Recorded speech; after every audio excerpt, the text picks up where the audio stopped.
నమస్తే, నేను మీ కిషోర్. Welcome to Satyagrahi. జూబ్లీ హిల్స్ ఉప ఎన్నికకు సంబంధించి 3 ప్రధాన పార్టీలు జోరుగా ప్రచారం చేస్తున్నాయి.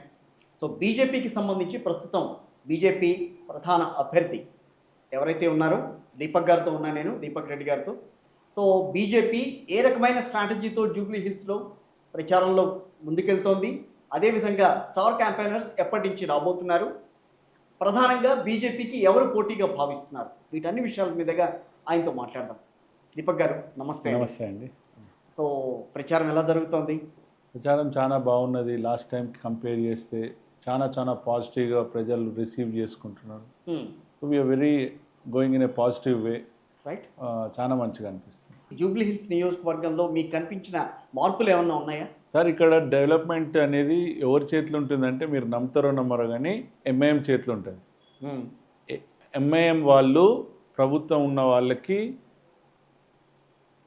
మేము ఓటేస్తేనే మీరు గెలుస్తారు అనేది వాళ్ళకి ఒకటి తెలుసు. కాబట్టి వాళ్ళకి ఇక్కడ డెవలప్మెంట్ చేస్తే మా దగ్గరకు ఎవరు రారని ఎంఐఎం వాళ్ళు భావిస్తారు. వాళ్ళు ఓకే, అందుకొరకు వాళ్ళు ఇక్కడ డెవలప్మెంట్ ఎవరు చేయొద్దు, మేము మీకు సపోర్ట్ ఇస్తాము, మీ పైసలు మాకు కావాలి, అంతవరకే వాళ్ళు మాట్లాడుకుంటారు అనేది మాకు తెలుసు. ఎంతో మంది ధనవంతులు ఉన్న ఏరియా, అదే పొరపాటు పడుతున్నారు. ఆ జూబ్లీహిల్స్ రాదు కూడా ఉన్నాయి, మనం కాదనుకున్నా స్లమ్ ఏరియా, షేక్పేట, రహమత్ నగర్, ఇట్లాంటి మీరు అన్నట్టు కొన్ని ఏరియాస్ ఉన్నాయండి. సార్, అదే మీకు చెప్పేది. మీరు ఏదైతే ధనవంతులు ఉండే ఏరియా అంటారో అది ఇళ్ళకి రాదు. ఆ జూబ్లీహిల్స్ మొత్తం వేరేది. అది ఆ మెయిన్ జూబ్లీహిల్స్ పార్ట్ ఏదైతే ఉందో అది ఖైరతాబాద్లోకి పోతుంది. పేరుకు జూబ్లీహిల్స్ ఉన్నది, ఏరియా ఇళ్ళకి ఏది రాదు. ఇక్కడ ఓన్లీ పాపం రోజు పని చేసుకుంటే రోజువారీ కూలి చేసుకునే వాళ్ళు, లేకపోతే స్కిల్డ్ లేబరు, డ్రైవర్స్, ఇంట్లో పని చేసుకునే వాళ్ళు, వాళ్ళందరూ ఎక్కువ ఈ పార్ట్లో ఉంటారు. ఎక్కడ రహమత్ నగర్, బోరబండ, షేక్పేట, ఇవన్నీ కూడా. షేక్పేట, ఈ శ్రీనగర్ కాలనీ కొంచెం కొంచెం ఉంటుంది, ఎడ్యుకేటెడ్స్ ఉండేది. కొంచెము వెంగళరావు నగర్, వెంగళరావు నగర్ కూడా, మళ్ళీ జవహర్ నగర్, ఇవన్నీ కూడా పాపం అంతే స్లమ్ ఏరియాస్ లానే ఉంటుంది, బస్తీలే ఉంటాయి అన్నీ కూడా. సో ముఖ్యంగా చెప్పేది, అందరికీ ఏదో స్టోరీలు చెప్తారు, ఓట్లు వేయించుకున్న తర్వాత ఎవరు రారు. మీరేం చేస్తారు, ఒక సీట్ ఇక్కడ గెలిచాను అనుకోవచ్చు, బట్ అక్కడ ఫైట్ చేసి మన రైట్స్ మనం సంపాదించుకుందామని చెప్తున్నాను ప్రజలందరికీ కూడా. ఓటర్ మాసేలకు చెప్పేది ఏంటంటే, మనకు కావాల్సింది మనకి ఎందుకు ఇయ్యరు, చుట్టుపక్కల కాన్స్టిట్యున్సీలో బాగుంటుంది, ఇక్కడ మన దగ్గరికి ఎందుకు ఉండదని నేను అది చెప్పలేదు. బీజేపీ ప్రస్తుతం ఎవరు తమకి ప్రధాన ప్రత్యర్థిగా భావిస్తోందని అంటే ఏం చెప్తారు? కాస్తో కూస్తో నాకు తెలిసినంత వరకు బీఆర్ఎస్ఏ అనుకుంటున్నాను నేను. అంతేనా? నాకు తెలిసి కాంగ్రెస్కి డిపాజిట్ రాదు, as far as I know. వాళ్ళు అనుకుంటుండొచ్చు ఎంఐఎం ఈసారి సపోర్ట్ ఉన్నది మాకని. ఎంఐఎం సపోర్ట్ కాదు అక్కడ కావాల్సింది, minority brothers support. Minorities are with కొంచెం కాస్తో కూస్తో నాకు తెలిసి ఆ బీఆర్ఎస్తోనే ఉన్నారు, కానీ వీళ్ళు అనుకుంటున్నట్టు వీళ్ళ సైడ్ ఏం లేదు. కొంచెం మాకు కూడా రెస్పాండ్ అవుతున్నారు, మాకు కూడా సపోర్ట్ చేస్తానికి మోడీ గారు చేస్తున్న డెవలప్మెంట్. మిమ్మల్ని విశ్వసించాలంటారు? మీరు అధికారంలో లేరు, రాష్ట్రంలో కేంద్రంలో అధికారంలో ఉన్నారు, రాష్ట్రంలో మాకేం డబ్బులు ఇవ్వట్లేదని చెప్పి రేవంత్ సర్కార్ మాట్లాడుతోంది. ఏమనంటారు మరి అట్లాంటి విషయాల్లో? నియోజకవర్గం అభివృద్ధి చెంది వాళ్ళు ఏం చేసిర్రో చెప్తే మేము చేయొచ్చు. వాళ్ళు కొంచెమన్నా వాళ్ళకి ఏమైనా చేస్తున్నారంటే మనం చేయొచ్చు. అజరుద్దీన్ మినిస్ట్రీ చేయగానే ముస్లిమ్స్ అందరూ మాకు సపోర్ట్ చేస్తారు అనుకుంటే అది ఒక భ్రమ. అది వాళ్ళని భ్రమలో పెడతానికి 2 ప్లేస్లల్లో నోటిఫికేషన్ వస్తున్న గంటకు ముందు మీకు కబ్రస్థాన్ ఇస్తున్నా అని చెప్పేసి వాళ్ళని భ్రమలో పెట్టారు. అది ప్లేసే కాదు, గవర్నమెంట్ ప్లేసే కాదు, ఒక ప్రైవేట్ ప్లేస్ చేశారు. దాని గురించి వివరణ కూడా ఇచ్చుకుంది కాంగ్రెస్ పార్టీ. ఏమని ఇచ్చింది? అసలు మేము దాని గురించి మాట్లాడలేదు, ఎక్కడ మీడియాలో వచ్చింది అన్నట్టుగా మాట్లాడారు, చెప్పారు. అది తప్పదు. కలెక్టర్ కూడా వచ్చిపోయింది అక్కడికి. కలెక్టర్ గారు వచ్చేసి ఈ ప్లేస్ అది అని చెప్పి, అది గంటలలో ఆయనకు తెలియక, అది కూడా పాపం ఇది ఎటో పోతున్నది వాళ్ళ మీద ఉల్టా అవుతుందని చెప్పేసి వాళ్ళు నోరు కాల్చి ఎందుకు వచ్చిన బాధ అని చెప్పి మాకు సంబంధం లేదని చెప్పారు. అది ఎప్పుడు మేము పోయి ఫైట్ చేసిన తర్వాత అక్కడ పోయి మేము నిజ స్వరూపాలు చూపించినాం. ఇక్కడ గవర్నమెంట్ ప్లేస్ ఎక్కడ ఉంది, ప్రైవేట్ది ఉన్నది, ఇక్కడ స్టే ఉన్నది, కోర్టు స్టే ఉన్నది అని చెప్పిన తర్వాత అవునా అండి అని చెప్పేసి ఆర్డీఓ ఉండగా ఎంఆర్ఓ కూడా తెలియదు అక్కడ ఏమవుతుందో, ఆర్డీఓ కూడా తెలియదు. కలెక్టరు అక్కడ వేరే టీమ్స్ వచ్చేసి టకటక ఇక్కడ రిలీజ్ చేసేసి పోయిండు. ఒక దగ్గరకు పోయేసి మిలిటరీ ఏరియాలో చెప్పారు, మిలిటరీ వాళ్ళు వచ్చేసి చెప్పగానే వెళ్ళిపోయారు ఆ నుంచి. సో ఇవన్నీ కూడా ప్రజలు గమనిస్తున్నారు. నాకు తెలిసి రేవంత్ రెడ్డి గారికి తెలియక చేస్తుండో చేస్తుండో తెలియదు, కానీ అంటే హిందువుల ఓట్లు అవసరం లేదా అతనికి. ఓన్లీ మైనార్టీస్ గురించి, మైనార్టీ ఓటేస్తే గెలుస్తుంది, దాని తర్వాత ఏదైనా చేయొచ్చు, నా ప్రిస్టేజ్ కాపాడుకోవాలని చెప్పేసి ఎంతకైనా దిగజారుతారని చెప్పేసి ఇదే నిదర్శనం. అంటే మీకు ఇప్పుడు మైనార్టీలు కూడా మీ వైపు చూస్తున్నారని మీరు ఇందాక ఒక మాట అన్నారు, ఏ రకంగా చూస్తున్నారని అనుకోవాలి? మాకు పోతే మాకు రెస్పాన్స్ ఇస్తున్నారు. మాకు మోడీ గారు చేస్తున్నటువంటి స్కీమ్స్ అయినా సరే, డెవలప్మెంట్ అయినా సరే మాకు నచ్చుతున్నాయని చెప్తున్నారు వాళ్ళు. I'm not exaggerating. ఇప్పుడు బయటికి పోయి మీరు అడగండి ఎవరైనా ఇట్లా మైనార్టీస్ ఉన్నారంటే కనీసం 5% అన్న అడుగుంటారు మైనార్టీస్. సో ఈసారి చాలా రెస్పాన్స్ చేస్తున్నారు వాళ్ళు నిజంగా చెప్పాలంటే. కానీ వాళ్ళకు కూడా నేను చెప్పేది ఏంటంటే మీరు గమనించండి, మోడీ గారు ఇస్తున్నటువంటి స్కీమ్స్ ఏవి కూడా ఓన్లీ హిందువులకు కాదు, మైనార్టీస్కైనా హిందూస్కైనా అన్నీ కూడా సేమ్. ఆయన చేస్తున్నటువంటి డెవలప్మెంట్ చూడండి, మన దేశాన్ని ఏ స్థానంలో ఉంచుతున్నారో అన్నీ ఆలోచించి మనము డెసిషన్స్ తీసుకోవాలని వాళ్ళందరినీ కూడా కోరుతున్నారు. అంటే గతంలో మేము ఉత్తరప్రదేశ్ లాంటి రాష్ట్రంలో మోడీకి సంబంధించి ఇప్పుడు బీజేపీ పాలనలో అక్కడ డబుల్ ఇంజన్ సర్కార్ అని అన్నారు, ఇక్కడ డబుల్ ఇంజన్ సర్కార్ తెద్దామని మీ ప్రయత్నం చేస్తున్నారు అని అంటున్నారు. కానీ ఇక్కడ కూడా అలాంటి అరాచకాలు జరుగుతాయి రేపు రాబోయే రోజుల్లో జూబ్లీహిల్స్ నియోజకవర్గంలో అని చెప్పి నవీన్ యాదవ్ లాంటి వాళ్ళు మాట్లాడుతున్నారు ఈ రోజున. అక్కడ ఏం అరాచకాలు ఉన్నాయంటే జనరల్గా ఏం అరాచకాలు వాళ్ళు అనేది ఏంటంటే వాళ్ళు అక్కడ గుండాగిరి నడవట్లేదని, లేకపోతే ఇంకో రకంగా వాళ్ళ మీద దౌర్జన్యాలు జరుగుతున్నాయి, దౌర్జన్యాలు ఇక్కడ కూడా చోటు చేసుకుంటాయని చెప్పి అదే చెప్తున్నా. వాళ్ళకి కావాల్సింది గుండాయిజము, రౌడీజం కావాలి, అది అక్కడ నడచలేదు, ఇక్కడ కూడా నడవదని నేను చెప్పదలుచుకున్నాను. ఇక్కడ బీజేపీ వస్తే మన రౌడీల భరతం పడతారు, తీసుకొచ్చి మనల్ని లోపడేస్తారు, బొక్కలేస్తారని చెప్పేసి ఈయన చెప్తున్నాడు. మీకు అర్థమైందో లేదో, అక్కడ కూడా అంతా ఆపేసారు. యోగి వచ్చిన తర్వాత రౌడీల పైన అవుట్, చాలా ఎన్కౌంటర్లు కూడా అయిపోయినాయి. సో అది ఇక్కడ కూడా ఉంటుందని వాళ్ళ భయం అంతవరకే. అందుకే ప్రజలను అడిగేది నేను ఏంటంటే, ప్రజలను కోరేది కూడా మీకు రౌడీలు కావాలన్నా మోడీ కావాలన్నా, సింపుల్. మీకు రౌడీ కావాలన్నా మోడీ కావాలన్నా ఆలోచించుకోవాల్సిన బాధ్యత మనది. 15 ఏళ్ళ తర్వాత ఈ స్థితి ఉండదండి. ఇట్లనే ఉంటే మనం అందరం కూడా మైనార్టీస్ అయిపోతాము. సింపుల్గా చెప్తున్నాను. ఏమన్నా మాట్లాడితే ఇక్కడ ఓట్ల గురించి ఎంత దిగజారిపోతున్నారో మీరు ఇప్పుడు చూస్తున్నారు. సో ఇది చాలా డేంజర్ అని మళ్ళీ మీ అందరికీ మొక్కి మరీ చెప్తున్నాను. ఆలోచించండి ఓటర్లారా, ఈసారి మనది మనం కాపాడుకుందాము. భారతదేశంలో ఉన్నటువంటి ప్రతి పౌరునికి హక్కు ఉన్నది, ఎక్కడికన్నా అక్కడికి పోయేసి ఎక్కడన్నా ఏదైనా చేయొచ్చని. కానీ వాళ్ళు చెప్తున్నది ఏంటంటే ఇక్కడ ఓన్లీ మైనార్టీస్కే ఇంపార్టెన్స్ ఇస్తాం అనేది మాత్రం చూపిస్తున్నారు. ఇక్కడ రౌడీ కాదు, మోడీ గారు కాదు, మాకు కావాల్సింది గతంలో మాగంటి గోపీనాథ్ గారి హయాంలో జరిగిన అభివృద్ధి మేము చూసాము, వాళ్ళే కావాలని చెప్పి మాట్లాడితే ఏం చేస్తారు? మైనార్టీ సోదరులని భ్రమలో ఉంచేసి వాళ్ళ ఓట్ల గురించి వాళ్ళకి ఏదైనా చేసేటోడు. గంతే. ఆయనకు వచ్చిన ఓట్లు మీరు చూసుకుంటే ఎక్కడెక్కడ పడ్డాయి ఓట్లు చూసుకుంటే ఆ ఏరియాలోనే పడుతుంది. దాని గురించి ఏమైనా చేస్తా అనేది ఆయన ఉంటుండే ఆయన భ్రమలో. కానీ బీజేపీ ఇప్పటికీ 3rd ప్లేస్ లో ఉందన్న మాటలు థర్డ్ కాదు, అంతకుముందు 5th ప్లేస్ ఉండే. మేము చెప్తున్నా, మేము 2018లో 5th ప్లేస్, 2023 వచ్చేసరికి 3rd ప్లేస్, 2025 వచ్చేసరికి 1st ప్లేస్. సింపుల్గా చెప్తున్నా. మేము బాగా విస్తృతంగా మేము స్ప్రెడ్ అవుతున్నాము. మీరు ఎటువంటి హామీ ఇస్తున్నారు సార్ దీపక్ గారు ప్రజలకి? డెఫినెట్లీ నేను మీ గురించి ఫైట్ చేస్తా. ఎక్కడ రమ్మంటా అక్కడికి వస్తాను. ఏ నైట్ అయినా నాకు కాల్ చేయొచ్చు. మనం ఫైట్ చేసుకుందాం, మనకు రావాల్సిన హక్కులను మనం సంపాదించుకుందాం.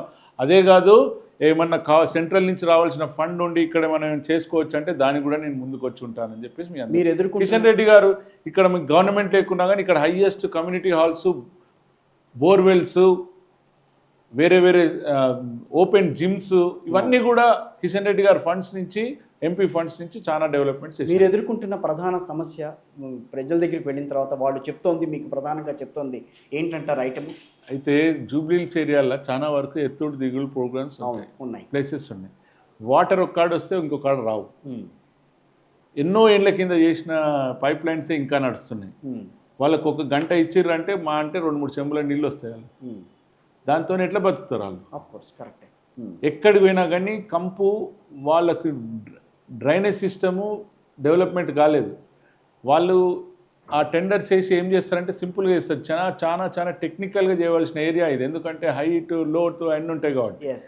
ఇల్లు ఇక్కడ ఉంటుంది, డ్రైనేజ్ ఇక్కడ పోతూ ఉంటుంది. ఆయనకి ఎట్లా పోతుంది? ఏమన్నా వచ్చేసి ఇక్కడ వస్తుంది. నా బయటనే, ఈ ఆఫీస్ బయట వాన పడ్డదంటే మొత్తం ఒక్కసారి వచ్చేది ఇక్కడికి వచ్చేస్తాయి వాటర్.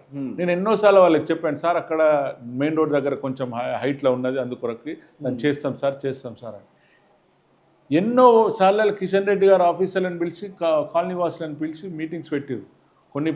కొన్ని సాల్వ్ అవుతున్నాయి కానీ మ్యాక్సిమం ఎందుకంటే మున్సిపల్ దగ్గర వాటర్ లేదు, మున్సిపల్ దగ్గర పైసలు లేవు. రైట్. మున్సిపల్ దగ్గర పైసలు లేవు కాబట్టి ఏం చేస్తారు వాళ్ళు కూడా, కాంట్రాక్టర్లు ముందరికి వస్తలేరు. సో ఇవన్నిటికి కూడా ఎక్కడనో ఒక్కడ సొల్యూషన్ కావాలంటే మాలాంటి వాళ్ళని అసెంబ్లీకి పంపితే ఫైట్ చేస్తాము, మీరు తీసుకుపోయి ఇవన్నీ కూడా ఏదో స్కీమ్స్కో లేకపోతే ప్రాజెక్ట్స్ పెడతారు, ఆ ప్రాజెక్ట్స్కి ఎందుకు పెడుతున్నారు, మీకు అట్లా కొంచెం కమిషన్ వస్తుంది అని చెప్పి కమిషన్. ఫస్ట్ మౌలిక సదుపాయాలు చూడండి మీరు, రైట్, దాని తర్వాత మీరు మెయిన్ దానికి పోండి. మీరు ఆడ ఏదో వచ్చేసి హైడ్రా అని చెప్పేసి ప్రజలను బీద వాళ్ళు ఎప్పుడో ఎన్నో ఏళ్ల కింద కొనుక్కున్నవి పర్మిషన్లు తీసుకున్న వాటిని కూడా కూలగొడుతున్నారు వాళ్ళు. ఎస్, మీరు ఒక సైనికుడి కొడుకు అని చెప్పి ఎప్పుడైనా చెప్పుకున్నారా ఎవరికన్నా? చాలా తక్కువ చెప్తాను. నేనే సోషల్ వర్కర్ని కదా అని చెప్పుకోవాల్సిన అవసరం లేకుండే. బట్ జనరల్గా కూడా మా father is an ex service men, మా తాతగారు అప్పుడులా, మా తాతగారు ఏంది, మా నానమ్మ వాళ్ళ ఫ్యామిలీస్ అయితే ఇంకా చాలా వరకు అందులో వాళ్ళ ఫ్యామిలీలో చనిపోయిన వాళ్ళు కూడా ఉన్నారు, సూర్యాపేట సైడ్కి ఇట్లా. సో ఇవన్నీ కూడా నేను ఎప్పుడు కూడా పెద్దది వాటి గురించి నేను కమ్యూనిటీ గురించి కూడా నేను చెప్పాను, నేను మాట్లాడే ఎక్కువ. రైట్, ఏ కాస్ట్ ఇవన్నీ కూడా నేను చాలా చాలా తక్కువ నేను మాట్లాడేది. So because I have been in politics since my intermediate. Right, నేను నిజంగా చెప్పాలంటే నాకు చంద్రబాబు నాయుడు గారికి ఆకర్షితున్నాయి ఆ టైంలోనే. ఆయన ఓన్లీ ఆయనకే ఫాలోవర్ లాగా ఉండిపోయాను. I was there with him for more than 25 years. So ఈ ఎలక్షన్స్లో మీరు టీడీపీ సపోర్ట్ కోసం ట్రై చేస్తున్నారని అనుకోవచ్చా, వాళ్ళు ఇస్తున్నారని చెప్పొచ్చా? నేను అంటే పర్సనల్గా మాత్రం డెఫినెట్లీ దే ఆర్ గివింగ్. నా సోదరులు తెలుగుదేశం నాయకులందరూ కూడా ఇక్కడ ఉన్నటువంటి వాళ్ళు వీఆర్ విత్ యూ అని చెప్పడం జరుగుతుంది. ఇంటర్నల్గా వాళ్ళు ఇవ్వచ్చు, దాంట్లో తప్పేం లేదు. ఎందుకంటే బట్ అది మైనస్ అవుతుందేమో కొంత ఇక్కడ ఎక్కడైతుంది నియోజకవర్గంలో ఎక్కడ ఓటింగ్ విషయంలో అది ఇంకా పాజిటివ్ అవుతుంది. వాళ్ళు ఇక్కడ అక్కడి నుంచి వచ్చిన వాళ్ళు ఇక్కడ చాలా మంది ఉన్నారు, జనసేన వాళ్ళు చాలా మంది ఉన్నారు సోదరులు. లాస్ట్ టైం కూడా నాకు మంచిగానే చేసారు, ఎంపీ ఎలక్షన్లో చాలా బాగా చేసినారు. సో ఆ సోదరులందరూ కూటమి సూత్రం అయితే ఇక్కడ వస్తుందని అనుకోవచ్చు. కూటమి సూత్రం అనలేము, నా పర్సనల్ ఇమేజ్ కూడా పర్సనల్ గా కూడా ఉండొచ్చు కదా, మావోడు కదా అని అనుకోవచ్చు వాళ్ళు. సో అందరు కూడా ఇక్కడ ఏమంటారంటే అక్కడి నుంచి సీమాంధ్ర నుంచి వచ్చిన వాళ్ళు, సెటిల్ అయిన వాళ్ళు చాలా మంది ఉన్నారు. వాళ్ళు ఇప్పుడు తెలంగాణ వాళ్ళే. How can you say that still they are there?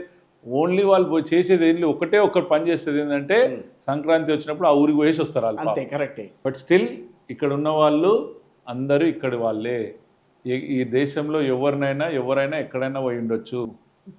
జనరల్గా చెప్తున్నా, కొంచెం పాపం ఆ మార్వాడి వాళ్ళు వచ్చేసి మార్వాడి గో బ్యాక్ అనేది సూత్రం తీసినారు. అది ఎంతవరకు కరెక్ట్ అండి? మన వాళ్ళు కూడా రాజస్థాన్లోనో ఢిల్లీలో ఎన్నో పోయి ఉంటారు, అదే అనేసి మన వాళ్ళని పంపిస్తే అది తప్పు అని అంట. ఈ భారతదేశంలో ఉన్న వాళ్ళందరూ ఈక్వలే, ఎక్కడ వాడు ఎక్కడన్నా ఆయన బతుకు తెరువు గురించి వచ్చిరు వాళ్ళు. మనం వీ హ్యావ్ టు రెస్పెక్ట్. నీ దగ్గర ఆయన దగ్గర సత్తా లేకుంటే వాడు కొన్నాడు దగ్గర. నువ్వు అట్లా అంటే కూరగాయల షాపులు, ఫ్రూట్ షాప్స్ చాలా రోడ్ సైడ్ అన్నీ కూడా రోడ్డు మీద, షాపులు కూడా కాదు, రోడ్డు మీద ఆక్యుపై పెట్టేటోళ్ళు తుర్కోలు పెడతారు. వాళ్ళ మీద ఫైట్ చేయమని, వాళ్ళ మీద ఏదన్నా గవర్నమెంట్ వాళ్ళని, కాంగ్రెస్ వాళ్ళు, బీఆర్ఎస్ వాళ్ళని ఫైట్ చేయమని చేయరు. ఎందుకంటే దానికి ఒక మతలబీ ఉంటుంది. ఓట్ల గురించి ఎంత నీచానికైనా దిగజారిపోతారు అనేది ఇది ఒక నిదర్శనం. 8 మంది ఎమ్మెల్యేలు ఉన్నారు. ఇప్పుడు దీపక్ గారు విన్ అయిన తర్వాత 8+1 9, 9 మంది తెలంగాణ అభివృద్ధికి ఏ రకంగా పాటుపడతారు, ఒక నెంబర్ పెరుగుతుంది కదా అని మాట్లాడే వాళ్ళకి మీరు ఇచ్చే సమాధానం ఏంటి? ఆ ఫైట్ చేసేటోళ్ళు ఏ విధంగా ఫైట్ చేస్తారు? వాళ్ళ ఏరియాలలో వాళ్ళు ఇంతకుముందు ఉన్నటువంటి ప్రభుత్వంలో ఉన్నటువంటి ఎమ్మెల్యేలు ఏం చేసిర్రు, వీళ్ళు ఫైట్ చేసి అక్కడ ఏం డెవలప్ చేస్తుర్రు, ఫైట్ చేస్తున్నారా లేదా అదే చూడాలి. రైట్, వీళ్ళు సొంతంగా పైసలు తీసుకొచ్చి పెట్టకుండొచ్చు, బట్ వీళ్ళు ఫైట్ చేస్తున్నారు అక్కడ అనేది నేను చెప్పదలుచుకున్నాను. ఆ ఫైటింగ్ చుట్టుపక్కల వాళ్ళకి కూడా పనికొస్తుంది. ఏదన్నా ఒక ఇష్యూ మీద ఫైట్ చేస్తున్నారు అసెంబ్లీ అంటే అది భారతీయ జనతా పార్టీ ఎమ్మెల్యేలు ఫైట్ చేస్తే బాగా జనాలలో ఎక్స్ప్లోడ్ అవుతుంది. రైట్, అంతేకాదు ఇప్పుడు ముఖ్యంగా ఎమ్మెల్యేలు గెలిచిన తర్వాత అందులో ఉంటారు అనేది కూడా తెలియదు. ఇప్పుడు ఇతని పేరు నవీన్ యాదవ్ అని అన్నాడు, ఆయన ఏ పార్టీలు తిరిగి వచ్చిండో ఒకసారి చూడండి. ఎంఐఎం నుంచే కదా, ఎంఐఎం సపోర్ట్. అంతకుముందు ఏముండే, 3-4 పార్టీలు చేంజ్ అయిన తర్వాతనే ఆడికి వచ్చిర్రు. ఇప్పుడు ఆడ ఉంటారు అనేది మాత్రం పక్కా తెలియదు ఎవరికి కూడా. బట్ స్టిల్ భారతీయ జనతా పార్టీలో గెలిచిన ఏ ఒక్కరు కూడా పక్క వాళ్ళు చూపే చూడరు. వాళ్ళది ఇప్పుడు వాళ్ళు కూడా అడగరు వచ్చి. జూబ్లీ హిల్స్ నన్ను గెలిపిస్తే నేను ఇది చేస్తానని ఏదన్నా హామీ ఇచ్చే ప్రయత్నం ఏమైనా చేశారు? ప్రతి దానికి, ప్రతి ఇష్యూకి మేము ఎక్కడన్నా ప్రాబ్లం చెప్తే ఇమీడియట్గా పోయి ఆఫీసర్ల దగ్గర పోయి కిషన్ రెడ్డి గారితో మాట్లాడించి, అది చిన్నవి మేజర్ అంతే మాకంత అది లేదు. ఎంపీ లెవెల్లో మాత్రం చాలా వర్క్ చేసినాం. ఎన్నో కమ్యూనిటీ హాల్స్, ఎన్నో బోర్వెల్స్ కిషన్ రెడ్డి గారి ఫండ్స్ నుంచి మేము కట్టించినాం. మాకు గవర్నమెంట్ లేకున్నా కానీ ఎవరన్నా ఒక్కరిని చేయించమని వాళ్ళు ఫండ్స్ తీసుకొచ్చి ఇక్కడ చేయించిన ఏ పార్టీ కూడా సరే, రైట్. ఇంక్లూడింగ్ గోపీనాథ్ వాళ్ళ పార్టీ బీఆర్ఎస్ ఉండొచ్చు, లేదంటే కాంగ్రెస్ ఉండొచ్చు. ఓన్లీ ఇక్కడ మేము ఇది చేస్తాం అది చేస్తాం అని చెప్పేసి పెద్ద లౌడ్ స్పీకర్లో మాట్లాడేసి సోషల్ మీడియాలో ఇది చెప్పేసుకొని దాని తర్వాత ఓడొచ్చింది లేదు. మేము చేస్తాము, కొంచెం తక్కువ చెప్తాం బయటకు. అదే మా ప్రాబ్లం ఏంటంటే చేసిన తర్వాత మేము చెప్పుకున్నాడు తక్కువ, వాళ్ళు చేయకముందే చెప్పేది ఎక్కువ. సో ఎన్నో శిలాపలకాలు ఉంటాయి ఇది చేస్తున్నామని చెప్పేసి రోడ్ల మీద, ఎక్కడ కూడా అయింది కూడా లేదు ఎక్కడ కూడా. సో ప్రజలందరూ గమనిస్తున్నారు. మళ్ళీ మీ ద్వారా కోరుకునేది ఏంటంటే మన డెవలప్మెంట్ మనం చేసుకోవాలంటే ఫైట్ చేసి సాధించవలసిందే. మీరందరూ కూడా నాకు ఓటేయండి. మోడీ గారు చేస్తున్నటువంటి డెవలప్మెంట్స్ వర్క్ చూడండి, నేషనల్ వైడ్ ఆయన చేస్తున్నటువంటి వర్క్స్ చూడండి, కిషన్ రెడ్డి గారు చేస్తున్న వర్క్ చూడండి.